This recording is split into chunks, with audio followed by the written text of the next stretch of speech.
prix imbattable. À un prix imbattable, tenez-vous bien, $185 pour 12 mois, inclus le box. Alors, où est-ce que vous pouvez trouver mieux que ça si ce n'est pas sur Tempo Afrique TV? Mesdames, Messieurs, appelez seulement le 612 804 0295 et vous serez servi.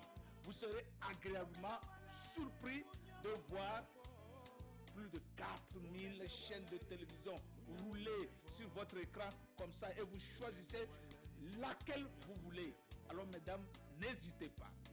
N'hésitez surtout pas et ne nous faites pas compter. Prenez votre téléphone, prenez le tout site et appelez le 612, le 804, le 02 95. Nous sommes là, ici à Tempo TV, pour rendre votre vie simple et agréable. Alors, saisissez l'occasion donc. $185 pour toute une année, pour 12 mois, inclus le box. Quoi de mieux que ça?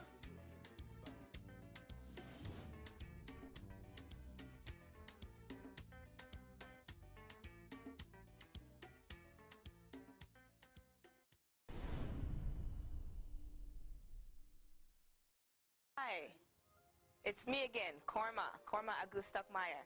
I'm here today to tell you more about Tempo Africa and how you can contribute.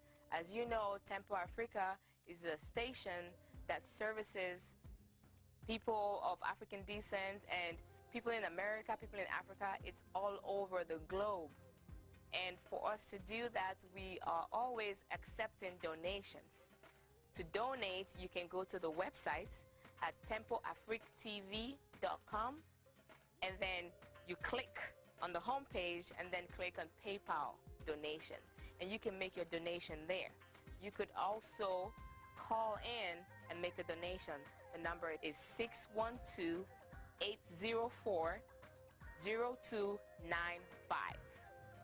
I cannot tell you how grateful we are for your donation. Please take the time and check out the website and feel free to donate to this wonderful service that Tempo Afrique continues to offer us abroad and at home.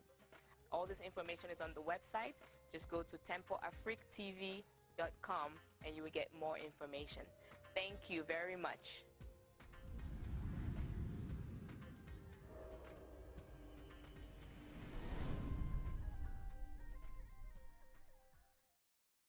Good afternoon, this is Bolo. I am here again with you to present this wonderful show with Tempo Afrique 2000. So here I have wonderful guests here to discuss with all of you about what it means to be in America nowadays. The topic's title is My American Story.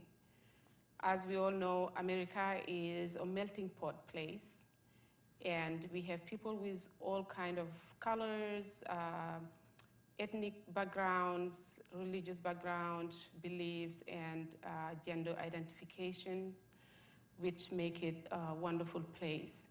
But the last few months or weeks, we all know that we have been going through some atrocities here, and we are all concerned about the future of America, and many of us want to come together to help find a solution to it.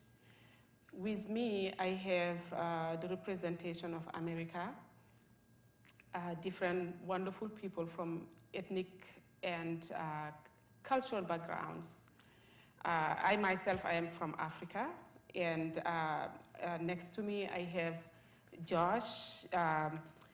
Joshua is a resident physician at HCMC, and I'm going to have them all introduce themselves and tell you more about themselves.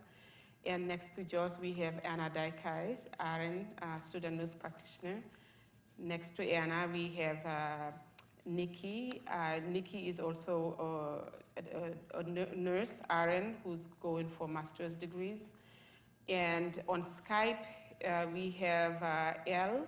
Perez is also African American and is very active with helping the community. She's a producer. She'll introduce herself. We also have Louise. Louise is a medical resident physician who's also very active in social justice. And as you can see, it's COVID era, and the studio did a very good job in getting us some social distancing, and all of our panelists are wearing masks. They'll be wearing their mask when they're not talking, and when whoever was talking will probably remove their mask off. I hope that the sound is clear because I'm hearing some echo. If you're not hearing well, let us know so we can work on it. Also, if you guys have any questions, thank you, Malik. If you guys have any questions, please put them on the comments or call the number that's provided on the screen. And you'll see me looking at my phone briefly because I need to share this on my page so that people who are waiting will be following the live, and we apologize for the delay.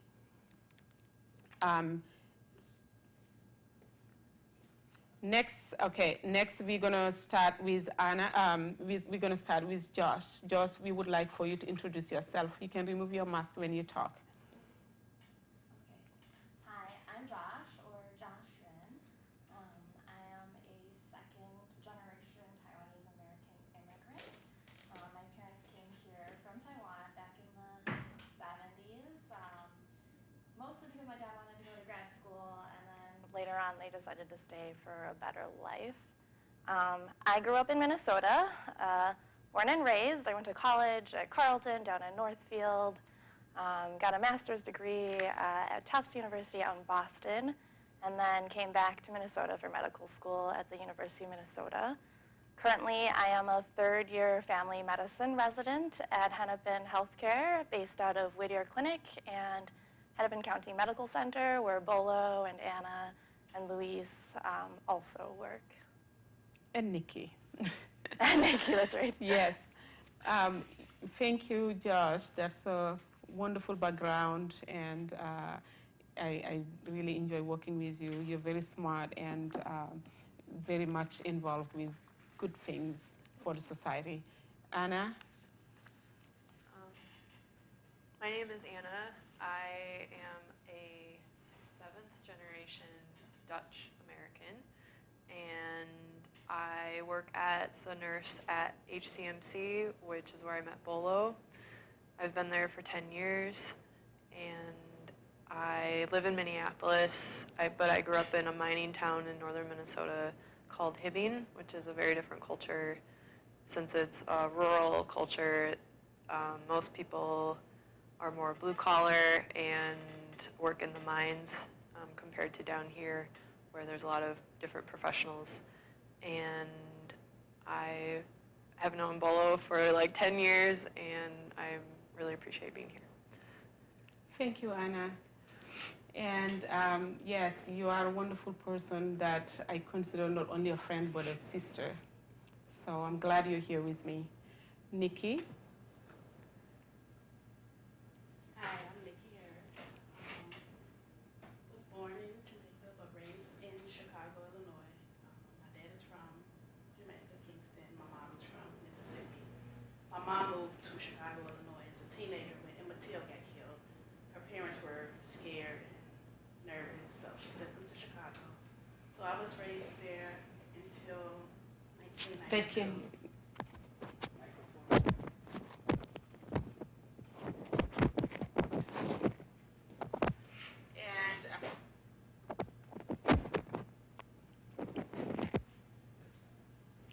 Just, are we good now? Nikki's microphone has a little bit of difficulty. Can you hear us, Malik? Okay, Nikki, keep going. Thank you. And so I moved to Minnesota in 1992, and I had a daughter at 18. Started working in Hennepin County in 2002, Hennepin County Medical Center. Became an RN 2008. I went to school with Bolo. We graduated together. and I'm currently working on my master's degree in gerontology, nurse practitioner. Thank you for having me here. Thank you, Nikki. We are glad to have you here, and I have seen your path. You are a very resilient and brave and strong woman, and congratulations on all of your achievements, and I'm glad you're here with us. And next, via Skype, we have Louise and Elle. So, Elle, if you can hear us, we'll have you go and introduce yourself, please.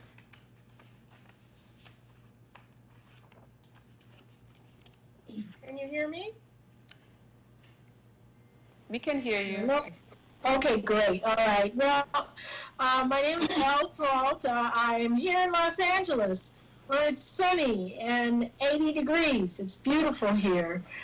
A little bit about myself. I'm a retired educator with the California Department of Education. Spent about 20 years in the classroom and then another 10 years or so as a curriculum advisor and training specialist for CDD. And then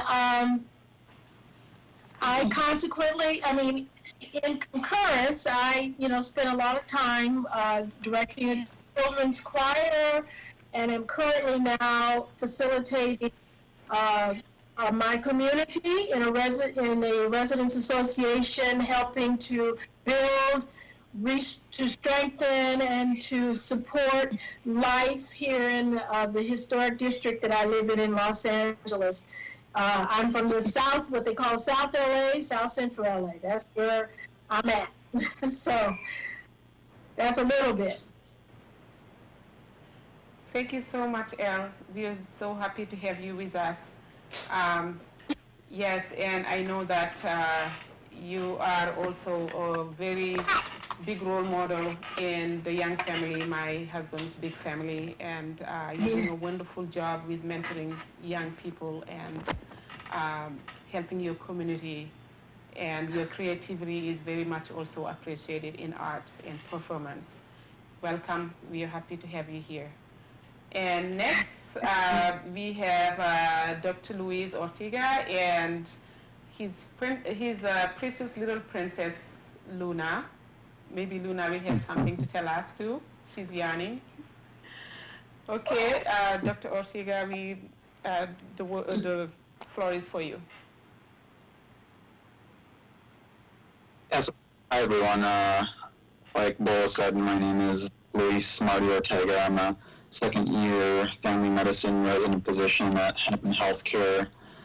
A little bit about me and kind of my background. I grew up in Minnesota, in the suburbs of Minnesota, in the southeast suburbs. Currently I live in the northwest suburbs. I went to university for my undergraduate degree at the University of St. Thomas in St. Paul, where I studied neuroscience and peace and conflict studies. And then I got my medical degree at the University of Minnesota. And now I live in Brooklyn Park with my wife and our daughter, who's about 3 months old, our daughter Luna here. My background, my heritage is, both my parents are from Mexico. My wife, her family happens to be from Southeast Asia, from Laos. And so that's a bit about my family. But I'm very passionate about, like Bill said, issues around social justice and medical education, popular education. I've done a bit of community-engaged research over the years that have engaged the Somali, Latino, and Hmong communities here in the Twin Cities. And all of that kind of informs my clinical interests for future directions for my career, and extra clinical, as in things that I'm interested with the research and with teaching. Okay, thank you so much, Dr. Ortega. A very nice background also, and I admire you and how much you care about the social justice, no matter where it's lacking. You always being active and being in the healthcare also. I know that you are doing a great job as a doctor and as an activist. So without any further delay, with the same steps, we're going to move on to the questions. That's why we're here, and hopefully people who are watching will learn from different people how they feel being here in America nowadays in 2020. And hopefully, if you have any questions or anything to add to it, or maybe you can identify with one of the stories, just please let us know how you feel. We're going to start with Josh. Josh, you said you are Vietnamese American. Sorry? Chinese American from Chinese Taiwan. American, yes. And so, but you're born here, you've been here, and you're American, but when somebody sees you physically, they know your background and your race. So how do you feel people in America nowadays, how do you feel America is treating the people that look like you? It's a very complicated question, especially given recent events with the COVID pandemic. If you'd asked me that question maybe a year ago, I would have said, you know, there are always people who look at you differently if you're not white, but generally speaking, I feel very privileged to be of a lighter skin color out of the people of color. But in recent months, as an Asian American, as a Chinese American, I do see a lot more hesitation with strangers on the street. For those of you that know, Minnesota is a very friendly place. People say hello and smile at you. Strangers say hello to you all the time on the street. But in recent months, it has definitely gone down. There are definitely odd looks that I get. And I haven't personally experienced any violent or aggressive acts of racism, but I do work with other Asian American physicians who I know personally have been on the receiving end of some racist remarks. So it's an ever-changing sort of picture how we're viewed in America, as I'm sure is true for everyone. Thank you, Josh. That touches my heart, and I totally sympathize with how you feel. And I'm sure a lot of people are, and some people are feeling like you're expressing the feelings that they have. Thank you. Next, we're going to move on to Anna.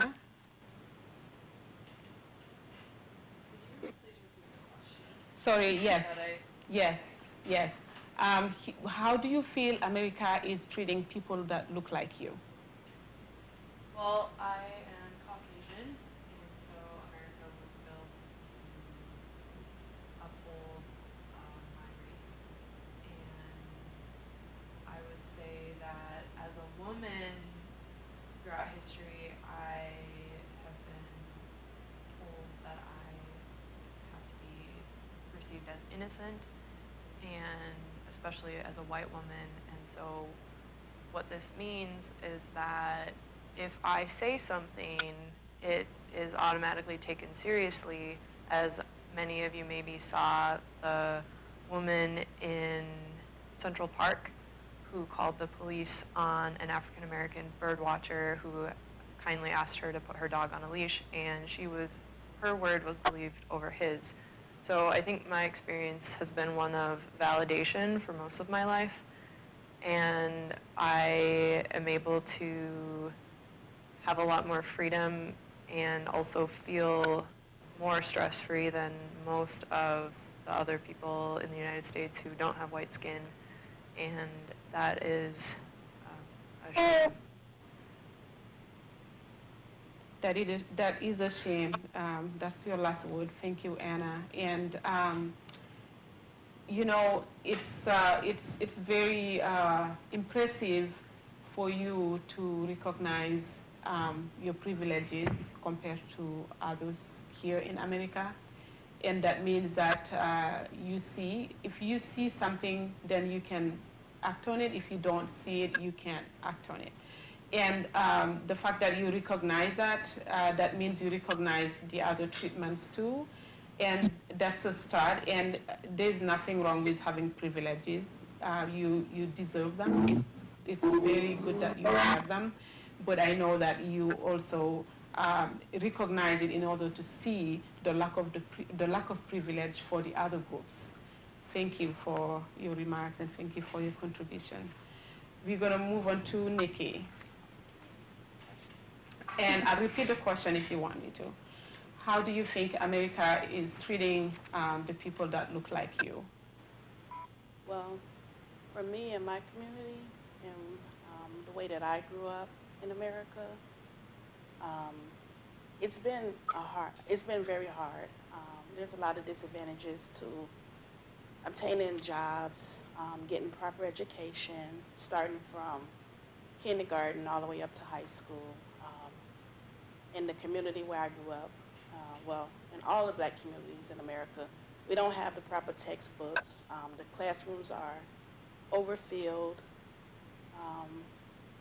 We have more of Black people going to jail that's committing the same crimes as people of other races, but they get more time.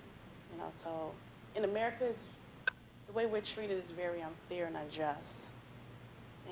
But I continue, and most people that I know continue to fight just to get the same education or the same job that other races are trying to get to. Thank you, Nikki, and thank you for shedding the light on how you see African Americans, what they go through school systems and even for treatments for jail and incarcerations. And we'll talk more about those things as we go. And next we're going to move on to Louise Dr. Ortega. How do you feel America is treating people that look like you?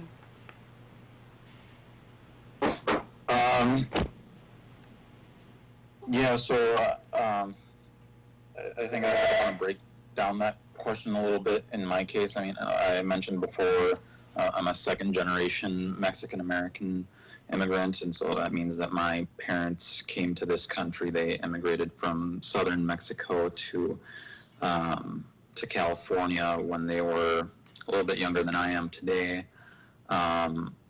But myself and all my siblings were born in California. We moved to Minnesota when I was too young to remember.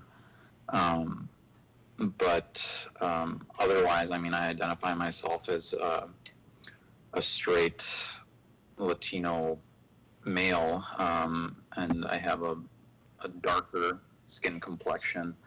I come from a working class background.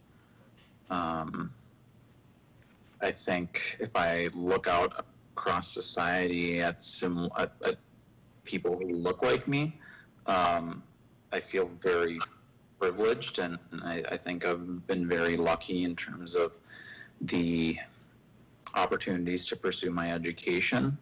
I think one big privilege that is kind of part and parcel of that is that I'm a citizen of this country, which, if you were to look out in society at a lot of young Latino males like myself, that's not something that you can always take for granted, be it that you're here as an undocumented person, if you're here on a visa of some sort. I went through medical school, and I work with colleagues now that, that's something that they actively have to worry about in our current political climate with our administration. That's not something that they can rest easy about so much nowadays is their residency status here, be it that they're here on a visa or if they're here undocumented, or if they're a DACA student. There's a lot of uneasiness about it. So in my personal case, I don't have to worry about that as it relates to me, but I certainly have family, friends, and loved ones and patients for whom I do worry about that. And I also worry about, being in a pandemic. We know that brown and black folks and people from other historically marginalized communities, they've been more heavily impacted by the economic side effects of this pandemic, and how our Congress has acted, or rather refused to act, in the interests of common folk. Louise, thank you so much for your wonderful information about what the Latino Americans or undocumented are going through. And you're right, they have their own issue also going on. And I am glad that they have somebody like you who's very well educated and very much cares about the social justice to do something about it. Thank you. Next, we're going to move on to Elle. How do you think, or how do you feel America is treating the people that look like you? Well, I feel like America is doing what it has always done. And that the way that we got here was through an enslaved system that supported only the economic development of one group of people. So what I'm experiencing here in South LA is just the continuation. I live in an area that was at one time redlined. In other words, Black people could not buy houses here. When that changed in the 70s and we started to move in, what happened was white America businesses moved away. And that left the people who live here without being able to find employment and jobs in within their locality, and it's almost like a diaspora. Everybody just spread out to the suburbs. So now here we are in 2010. In came all these predatory lenders who, convinced Black people they needed to sell their houses, give their houses away, just literally move away. So therefore, our wealth was stolen, as it has always been. This is the history. It's always been taken in some kind of way. So right now, I'm feeling really a lot of anxiety because it's happening again, and we have all kinds of people coming in trying to get the homes that they vacated, and and kind of trick people out of their home, of their wealth. So right now, I feel like this is a travesty, and this is what keeps us without the economic wherewithal to keep our property and keep our community and keep our culture. It's thick, it's so rich here, but it's buried underneath all of this madness. This really, it's just a really sad time. This is what racism is, right here and right now, in full effect. Well, thank you, Elle.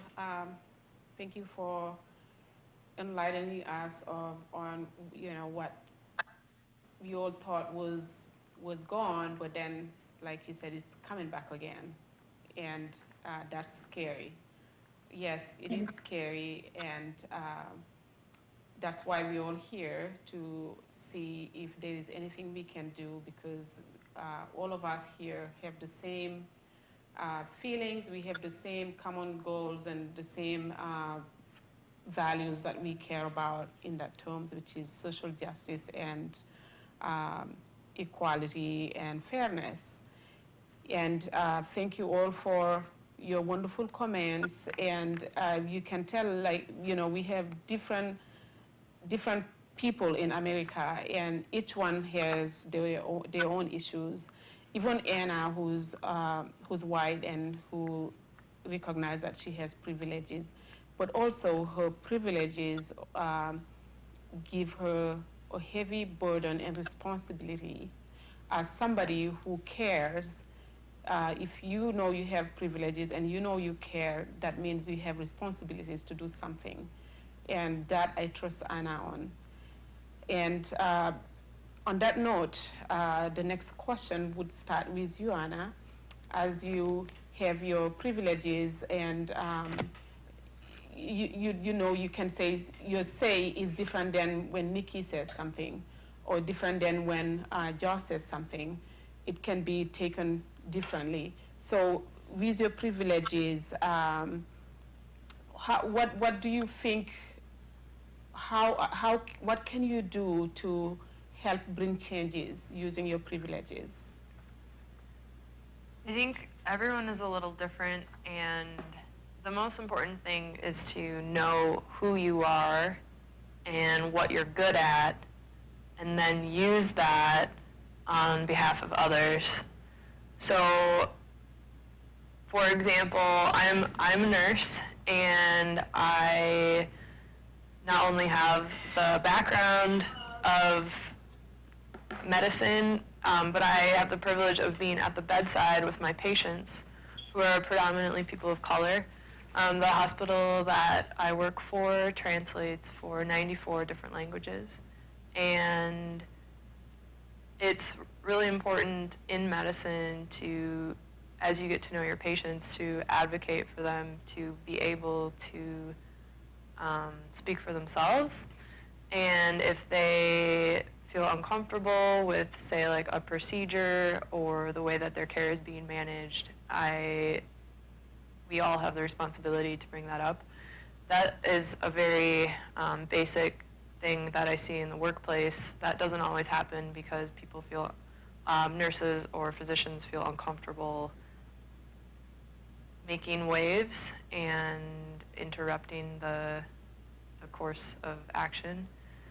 And then on a broader scale, I personally think that education is the most important tool that can be used because the next generation is watching us, and it's our responsibility to teach our children and our brothers and sisters how their actions are directly impacting the people around them, particularly our brothers and sisters who aren't white.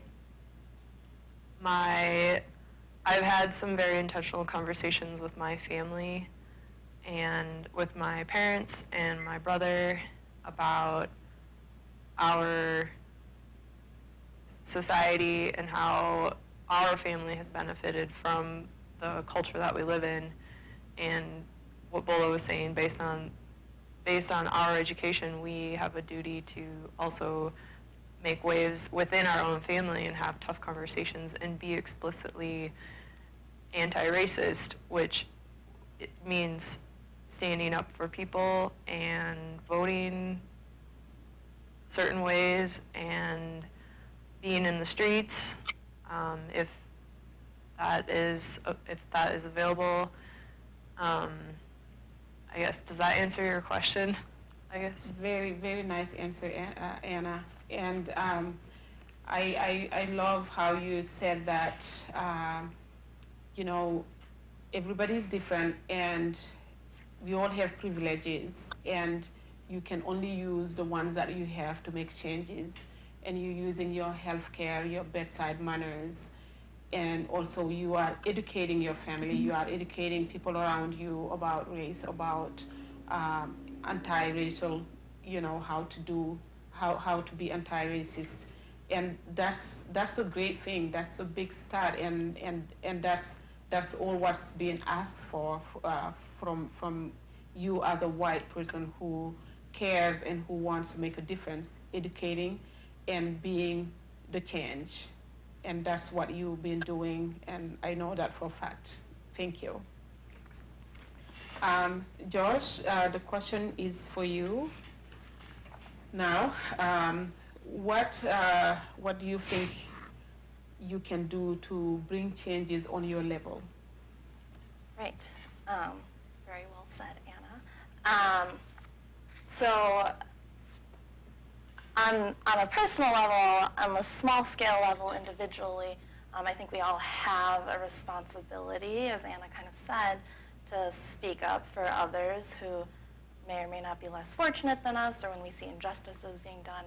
So personally, I am quite involved in protests and lobbying at the Capitol on Capitol Day.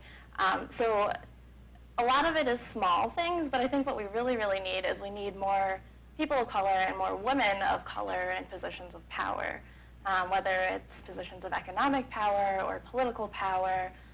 The only way to really bring about big change is to have people who look like us in positions of power that can make that change come about. My boyfriend often tells me that I should run for political office because I'm a woman of color, but I know that that's not my strength, so I'll stick to what I do.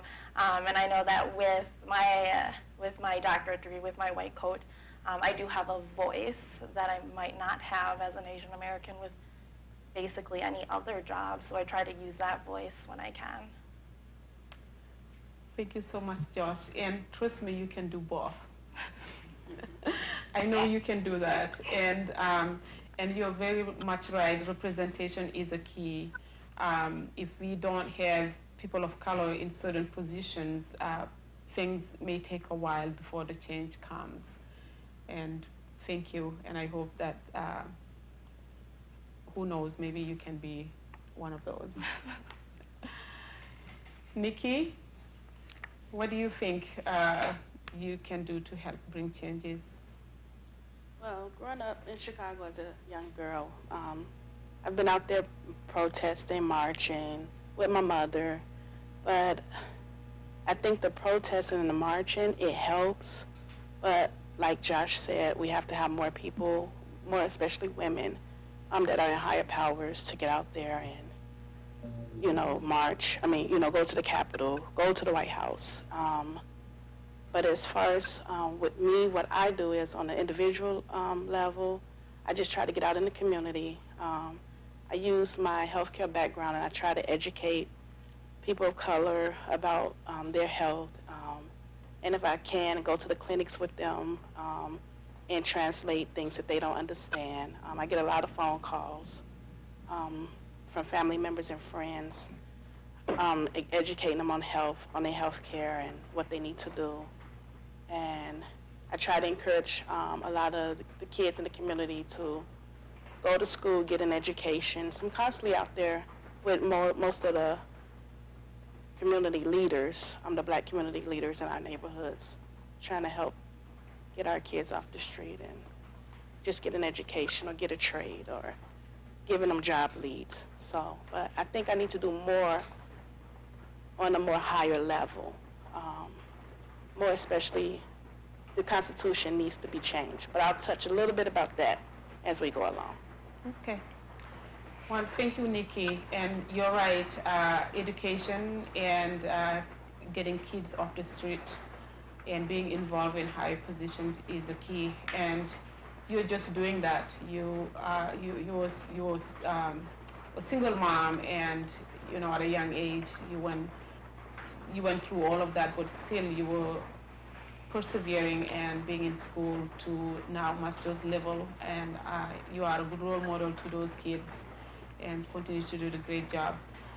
And next we're going to move on to the ones on Skype. Louise, the question is for you now. What can you do with your privileges at your level to help bring changes?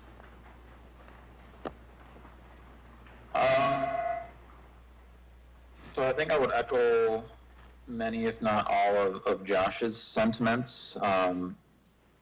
My white coat affords me many privileges that other professions, other lines of work wouldn't necessarily afford me.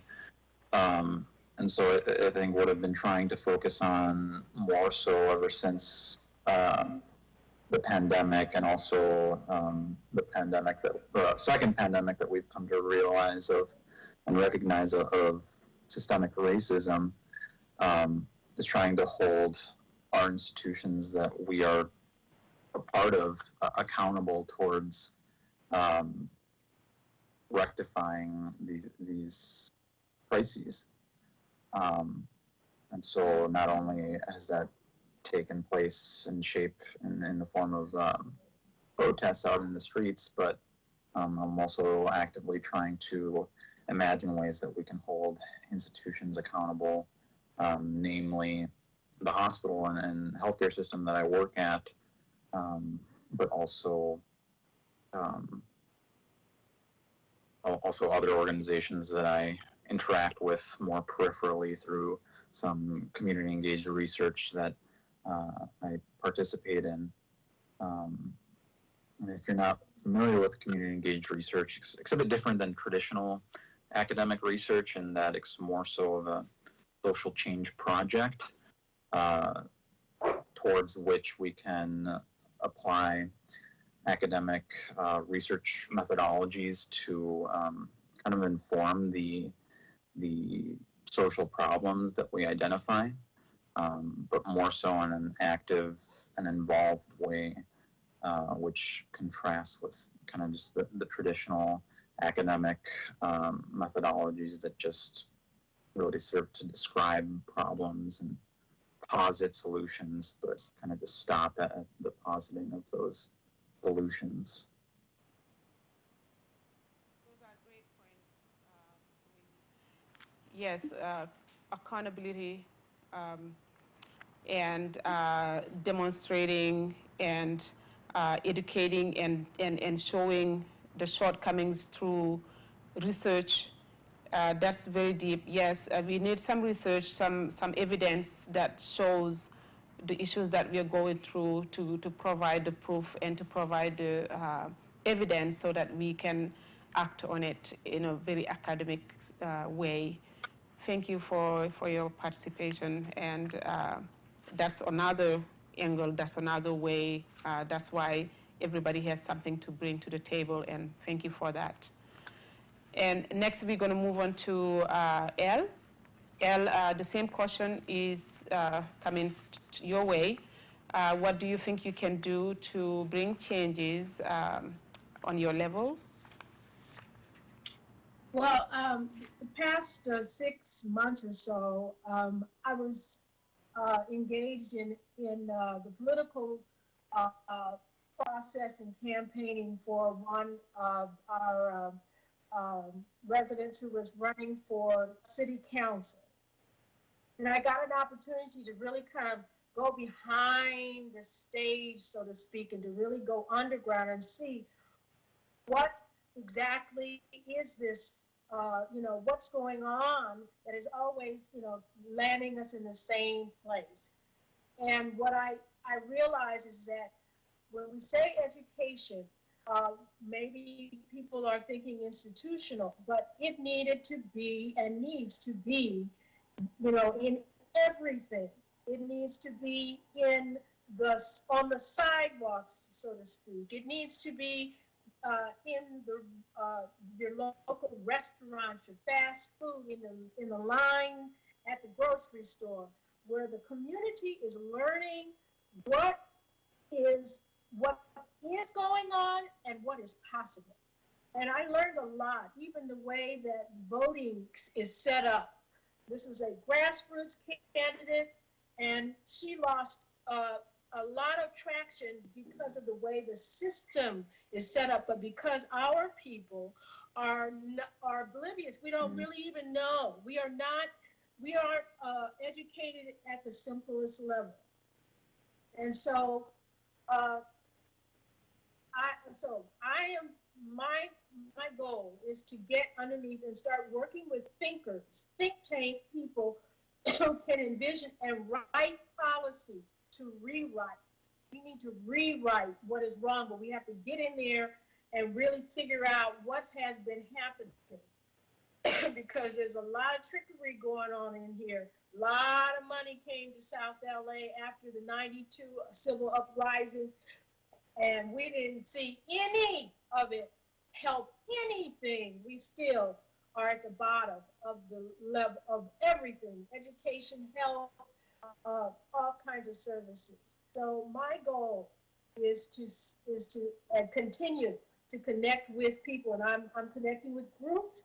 We're talking and we're trying to figure out how we can rewrite the policies that are keeping us where we are. Thank you, Elle, and that's another very great point or points. And that's the beauty about this panel. Everybody has something that's different to bring to the table, and together those things are remarkable. You talked about, educating from the grocery stores level, from the street levels, and also changing the Constitution and the writings, and all of that together. I guess we will come to a point where things can start to move forwards where we want them to go to. And listening to all of you, and it sounds like in America, the privilege is going from top to the bottom. It sounds like if we have the white privilege on the top, with all the classes or all the races in between, the African Americans are at the lowest. For example, Josh, who's Asian American, thought that because she's of a lighter skin, she didn't feel that threat walking around America until COVID-19 came. But that means, the difference is in the race and the shade. The darker people are, the worse they get for treatment, which is the case of African Americans. The next question would be, George, we can start with you again. And I know that you feel like you before the COVID-19, you felt like you were treated better than African Americans. And how do you feel your treatment is different than African Americans? And what do you think you could do to help the African Americans, what they're going through right now? Yeah, so as an Asian, I feel I'm treated very differently from my black colleagues. There's this myth of the model minority, which I'm sure all of you are aware of, and I happen to sit in that, where I'm Asian American, I'm traditionally well educated, and so there are a lot of things that I feel like I don't have to worry about on a daily basis that I know that my darker skinned colleagues do. I've never in my life seen a police officer and felt scared for my safety or my life. And I can't imagine what that feels like. It's just a lot of tiny little things that I think really add up to make me feel more comfortable, more safe in my everyday life than my darker skinned colleagues do. And I know that I already feel like as an Asian American and as a female, I'm at a disadvantage compared to white males in this country. But I know that I am not on the receiving end of the majority of the very aggressive and very violent acts of racism that darker skinned people are. Thank you. Thank you for your honesty, and thank you for recognizing that too. And that means if you recognize, once again, if you recognize something, that means you're aware, and if there's something you can do, you would. Thank you. And Anna, how do you feel your treatment is different than one of the people on the bottom of the social ladder, and which is the African Americans, and what do you think you already talked about what you're going to be doing, but what is it one thing or two that you feel like should change in the treatment of African Americans? General. What was the first part? The first part is what is the difference between your treatment and the one of African Americans? And what is that one thing or two things in general you think should be done to help to choose the treatment of African Americans? I already spoke a lot to how I'm treated differently. Right. And I wanted to piggyback off of what Nikki said. It's unacceptable that public school systems are so vastly different. I went to a public school system and had a great education. So to hear her talk about having to have large class sizes and it's difficult getting books, that in and of itself is a disparity right in our midst that is unacceptable, and that disparity in education goes all the way up to college. And in terms of what I think that my responsibility as a white person is to, I think the first step is to educate myself, and whether that means, and not use people of color to educate myself, because there are a lot of resources, books, movies that tell us, and be open to what we're reading, and not exhaust our friends who are African American with our questions. But then based on what we read and what we internalize, what we start to emotionally understand about the treatment of African Americans, we can't stay there. We have to stand up to the systems that are oppressing other people. Knowing that race is a social construct, then the answer is to break the social system that we're part of. I liked what Josh said about getting involved in politics, regardless of the party, having intense, uncomfortable conversations with your family.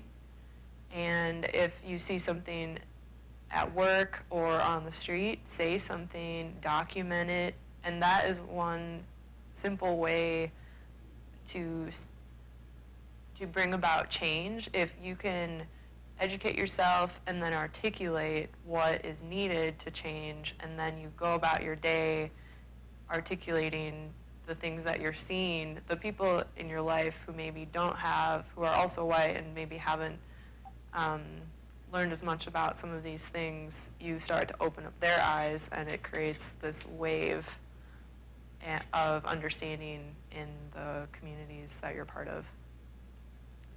I like the part that you said, educate yourself through books and movies, and not to exhaust your friends. Yes, and that echoes a friend of mine, Dr. Bourne, who was here last month, who said the same thing and provided a lot of books on her page for whoever wanted to, were interested in reading or finding resources. And to that point also, I do have friends who reach out and instead of learning, but trying to prove me the point to justify what's going on. And that was exhausting, trying to explain. Things are right there in front of our eyes. I should not have to explain and try to give you proof that this is here. And, to get defenses and trying to hold on, it's not happening, because not necessarily saying it's not happening, but I feel like it's a defensive mechanism to prove to me that this is valid. And thank you for your opinion, educating yourself and it's out there. If anybody wanted to really know, it's out there. And it's okay to talk to your friend who's African American or Black, and or ask about the experience. Maybe that's also another way to learn. Thank you. Nikki, Yes. The question is yours. I mean, you're African American, Jamaican American. So yeah, the question, what do you want to add to it? Because the question was more to the people who are not identified as African Americans. So the question was? Was for them, the people who are non-African Americans, how do they feel their treatment is different than the ones for African Americans, and what are the things that they could do to change something about it? Well, I just want to, I appreciate you guys' answer, because I always, growing up and working in the healthcare field, and when I walk past people that's not my color, I always want to know, do they recognize the mistreatment that our people are receiving in this hospital? And it bothered me, and I would speak up against it, and I just never understood, or I would see other people not speak up against it, and it's just painful it was painful for me thinking that maybe they don't see it or they don't care, but I really appreciate, because I always wondered, and most times, growing up, even now, I cry every night, because we have to educate our kids from a young, my daughter's 26.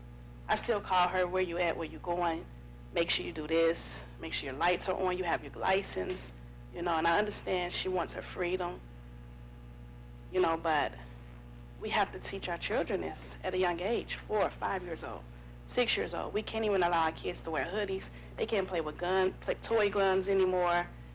So, I'm glad that the things that are happening today are happening, because it's opening up other people that are not like me. It's opening up their eyes.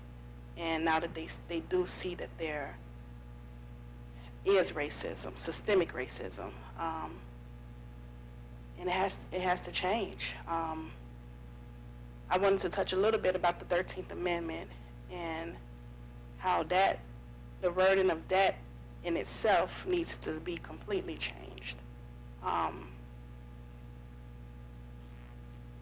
Even though they abolished slavery and involuntary servitude, they did enact a law, peonage law, where they had black codes, for black people that committed certain petty offenses that would get time and that would be punished and go to prison, and that allowed them to be in slavery again. And most of these businesses and companies were paying, the prisons for the labor, that they were providing for these businesses and stuff. And even though they said that peonage was abolished in 1940, it still exists. It's not abolished. People in prison who are committing these crimes, they are still getting paid 5 cents and making cabinets, working for Menards, building things, even my pillow. The people in prison that makes those pillows, and it's sad, slavery it still exists, We just get more time for the petty crimes that are committed from other races. And that's what, and so when we do the time, 10 years, 15 years, 20 years compared to someone else, they're in voluntary slavery. So it has to be changed. So we as a community of people who now see the systemic racism, we have to get together, and the Constitution needs to be rewritten. Yeah. It needs to be changed. Yes. If not, our kids are going to still be born into systemic racism.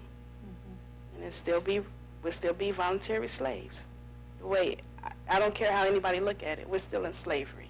Yes. Mentally, so that's all I have to say. Thank you, Nikki. And that's a very heartwarming comments. the fact that you feel like maybe people are not seeing you or hearing you or seeing what's going on, and you know that some people see, you know that there are people who care and who are here to help change that. Also, you're right. Slavery or whatever is on the amendment is just written in a different words, but it's still the same thing revolving. And we're going to move on to the ones from the Skype. Dr. Ortega. So you are not African American. You identify as American, Mexican American. Can you tell us how your treatment is different than the African Americans, and what do you think you can do to help? That's from Luiz. I think he had to leave. Oh, we don't have Luiz. Okay. El, do you have any comment to add to what I just said? You listened to our two non-African Americans, Anna and Josh. What do you have to add to what they said? Well, what I believe is, first we must start back at the beginning and educate ourselves. We've got to read everything we can get our hands on about the truth of the history of our country, our nation, even ancient American history that no one, is really talking about. Because there is proof that there is much more life. There was a lot more going on than 1492. So I feel that is the obligation of all of us. Educate, re-educate, and then begin to create. I agree that the Constitution it needs a rewrite. And I believe that we can amend things, but we really have to come from a place of kind of like being all on the same page with the history and the now story. One of the things that I've been inspired to do, including is to be a documentarian, to take it to film, and to capture and use that as part of the historical and the educational format, the curriculum. And then I went ahead, I've written a children's book, but the point of the book is about reconnecting families, because during slavery, so many people were just taken. So many children, that trauma is still living inside of us, and not only in Black community, but white America must come to some reconcile, because it has affected their lives as well. It is, nobody is unscathed in all of this. If we really want to go forward as a race, a human race, we just got to really buckle down here, becoming anti-racist. Read Anti-Racist Baby, give that to your children's children, but also, become creators of the new world, so to speak. I feel that that's our destiny, and this is a turning point in it. Thank you, El. That's also another valid point. I like the term human race. We are all humans, and that should be the only race that we have, and people should be different based on what they do or how they treat themselves. To me, the higher the value, moral values, and the higher you do good things, the higher you are. And in that term, if anybody has a question from the comments or phone calls, we all here if you have any questions for any of the panelists. Otherwise, we will go around and wrap it up for now. And this is a conversation that's not going to end just in one day or two. It's going to be ongoing. And I'm glad we have people who are willing to work on it and to come together to do something. Also, we will have other shows like that because we need to do something like this to educate our community, to try to find a solution to what's going on, because we are all the same at the end of the day.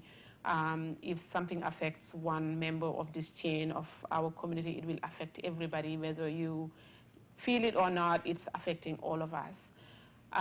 Next on our next show, we're going to try to get some African American teenagers and young men and see how they feel, because nobody listens to them or hears them or sees them, and they're very scared and worried. So we will try to gather those young men together and see how they feel and provide them a healing environment so they can express themselves.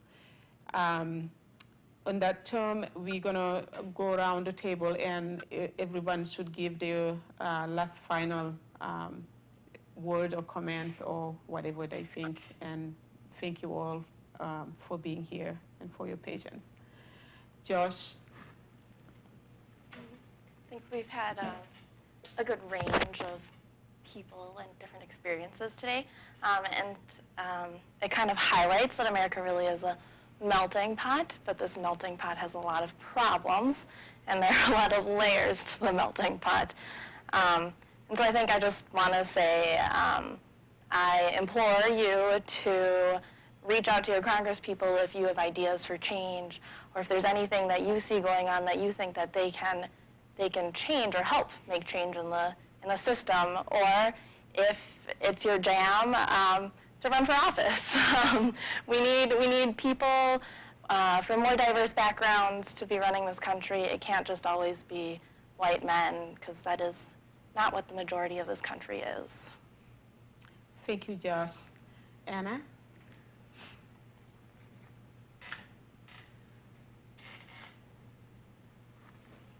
I really appreciate being here, and even though it's kind of uncomfortable sometimes to talk about these things, it's worth the conversation. And I really encourage anyone who's listening to keep doing what they're doing and speak out and run for office, or use the credentials that you have to make a difference. And this world is hopefully going to become a better place for our children, but it won't become that without our work and our hard work. And it's really easy to sit at home in front of the TV and kind of disengage from these topics. So this is a really important conversation that needs to keep going beyond just this studio time. Thank you, Anna. That's very true. Nikki? Well, I think this is the first time that I'm sharing this. So 2 weeks before George Floyd got murdered, I had an experience where I was at Wells Fargo or Brooklyn Park off of Zane Avenue, 85th. And someone was trying to cut over in front of me to get to the cash machine, but they almost hit my car, and they jumped out their car and they ran up to my car, and they were yelling at me and cursing at me and telling me to move. And there was 2 cars at the machine, and I said, I'm gonna call the police if you don't get away from my car. And so I called the police. Apparently the gentleman called the police also, and the police came. And they came, and I was still on the phone with the police, and I parked my car over into the lane to continue to talk to the dispatcher. And about 10 police cars came into the parking lot with their guns out. My feet were still on the brake. I hadn't even put my car in park. And they all had their guns out on me, yelling, telling me to get out the car, get out the car. And so I was trying to explain to them that my foot is on the brake, my car's not in park. And we were going back and forth, but I had my hands up in the air. I was talking to the dispatcher, but my phone dropped when I saw the police car swarm in there. And at that moment, I thought I was gone. That's the first time I ever experienced any encounter with the police. And at that point, it changed my perspective. I said, I don't want to fight no more. I would just rather go to Africa and live and go through a different struggle than this struggle that we've been facing. So I got in the car, was shaking, crying, but I thought I was dead. But for you, Anna, it don't have to be uncomfortable. We embrace, because it needs to be talked about. And we don't get angry. We don't resent anybody. You know, we love everybody. I love everybody. When I walk into my patient's room, I take care of everybody the same. But we need this dialogue, and we don't want people to be scared to talk about racism. We really need it, and I really appreciate you guys today. But this is really hard for me. Thank you, Nikki, and I'm so sorry for your experience.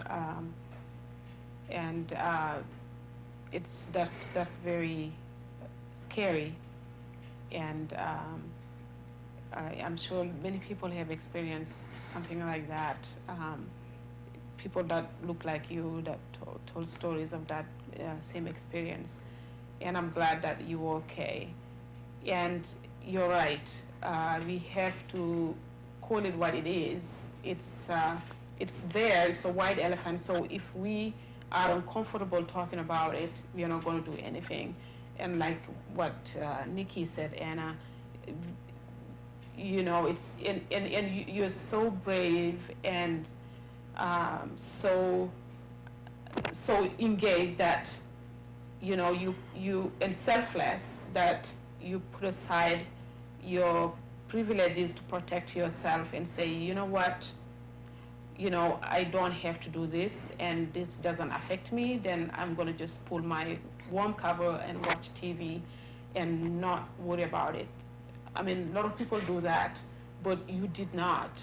And before even I went out to do the protest, I saw you there several times protesting and helping people who are protesting, giving medical attention.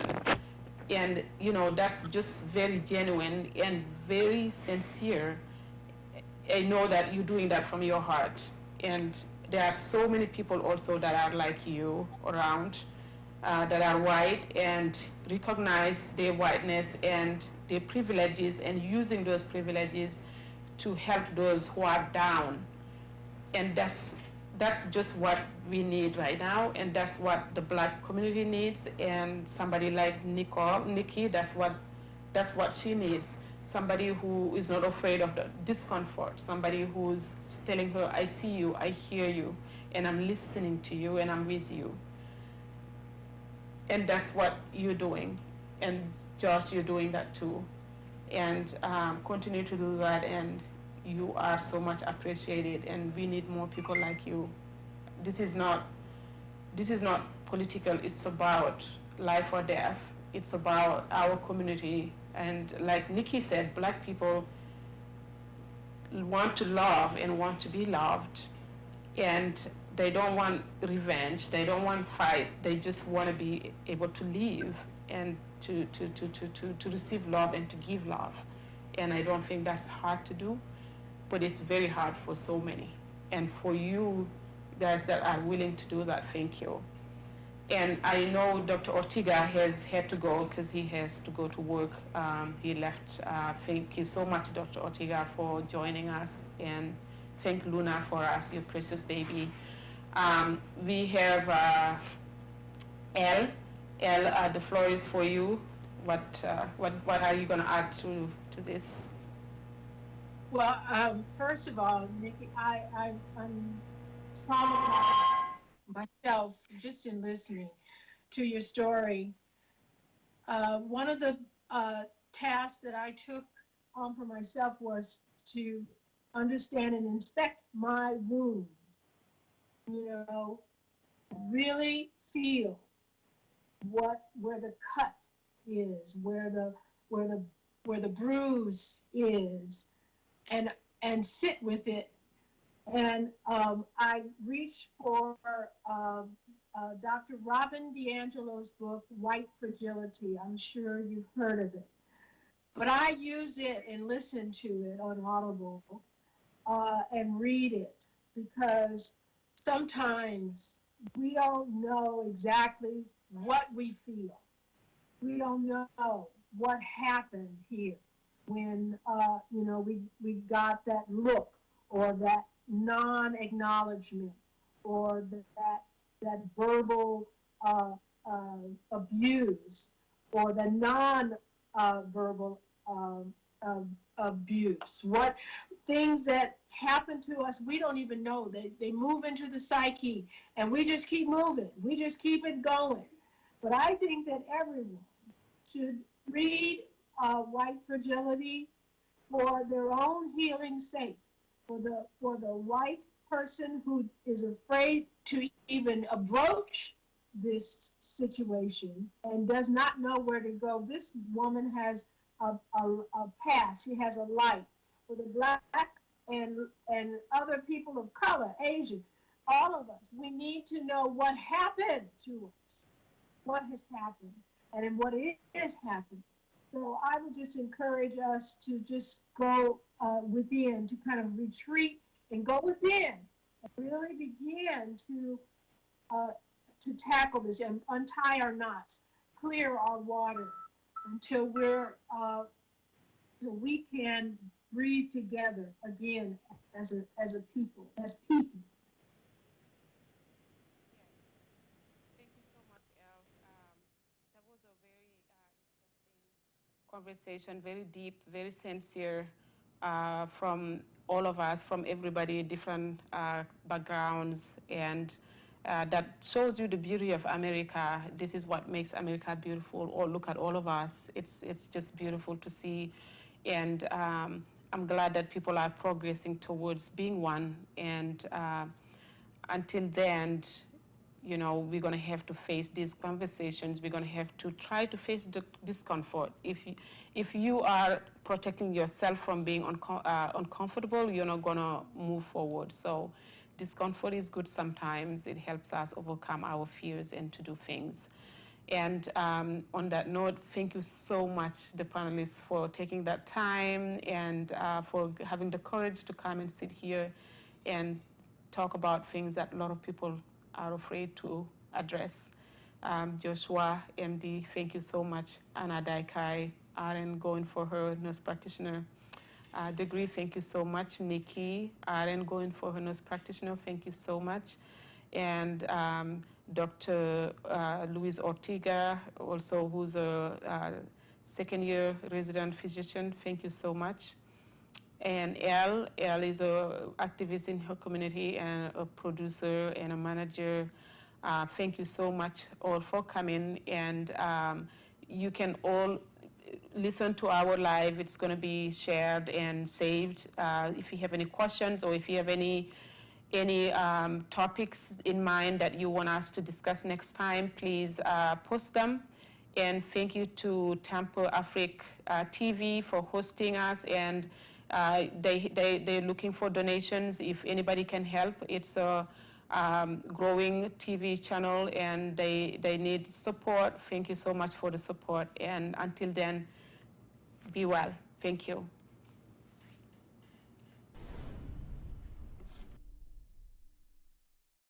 Hi, it's me again, Korma Agustakmaya. I'm here today to tell you more about Tempo Africa and how you can contribute. As you know, Tempo Africa is a station that services people of African descent and people in America, people in Africa. It's all over the globe. And for us to do that, we are always accepting donations.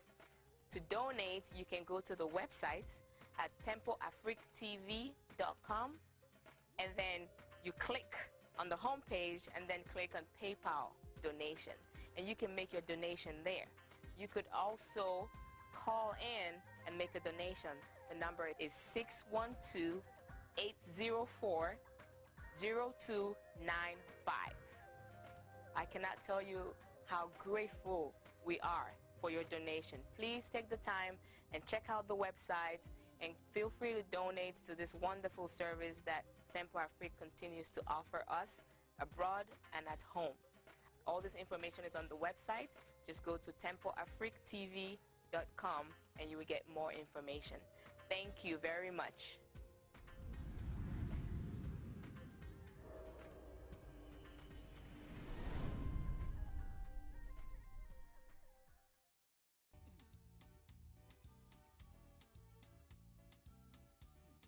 C'est encore Yves Kenao, c'est toujours Yves Kenao qui revient. Cette fois-ci, pour vous dire que Tempo Afrique TV vous offre plus de 4000 chaînes de télévision. Les chaînes européennes, les chaînes américaines, les chaînes asiatiques,